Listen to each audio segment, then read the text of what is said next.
Musumbi Dr. William Ruto yasema silikali yake niyiendee kwika milati kivathukanyo ile kwailya ukwati wa nthi ya Kenya. Ruto yasema milati nikuikiithya niyatetheesya kila umwe kwailya thayu wake na muno alamendi nthini wa mutalatala wa Maendee wa bottom up economic model lina musangi no kutolesya.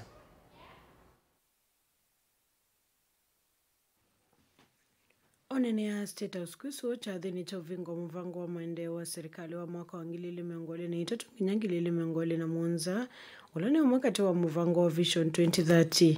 Musumbi William Ruto nuweti serikali niyiendee na kuikia mawalani mwa kuikiithya kana nthi ya Kenya niyasonga na mbe kiukwati. I am very clear in my mind that we have what it takes to take Kenya to the next level. We have the requisite resources, if properly applied, if properly used with integrity, to move our country to the next level. What we witness every time, in some instances, corruption is budgeted into our budget cycle.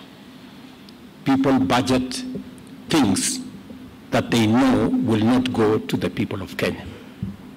I will be spending time tomorrow with our treasury to make sure that with a tooth comb, we eliminate anything that will not go to benefit the people of Kenya in our budget. Muvangoni wake wa kumokele nenze makwati monini wena bottom up. Musumbi nuweti kana vaimwe nenze kutuweti na maundu makonete kumokele kiukwati. Nokenda kuikiithya ki, Musumbi nuweti muvango utaudhu kumawe mwamba na ula wa serikali siameti uko.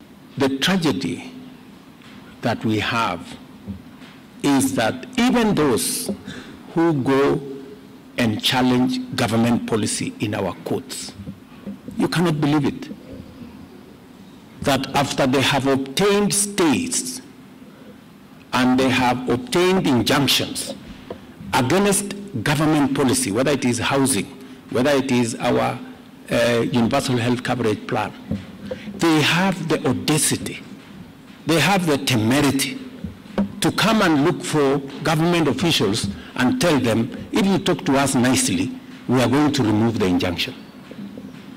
I mean, what level of impunity is that? And that is why it is our commitment that we need to enhance the Office of the Attorney General, Office of the Director of Public Prosecution, Office of the Ethics and Anti-Corruption Authority, and the DCI to make sure that we have the requisite capacities to protect the resources and the finances of the people of Kenya. Zini wa miaka inayokita nuwetie kana serikali taikuithwa yunenga uito muno sindu kivathukanyo kwivu kuongelangalato mosiao kwendesya miako kwailya nima na muno ya chai musele mutamako ya mavyo malata kati wa sindu ingi. The fourth medium-term plan 2023-27, ladies and gentlemen, is an instrument that we will use as a whole of government to deliver on the aspirations that the people of Kenya expect of all of us.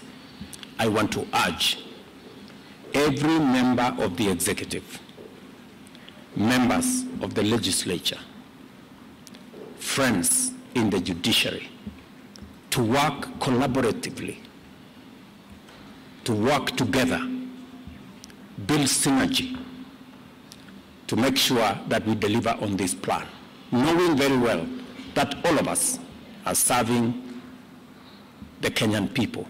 Good boy, Nilina Musangi.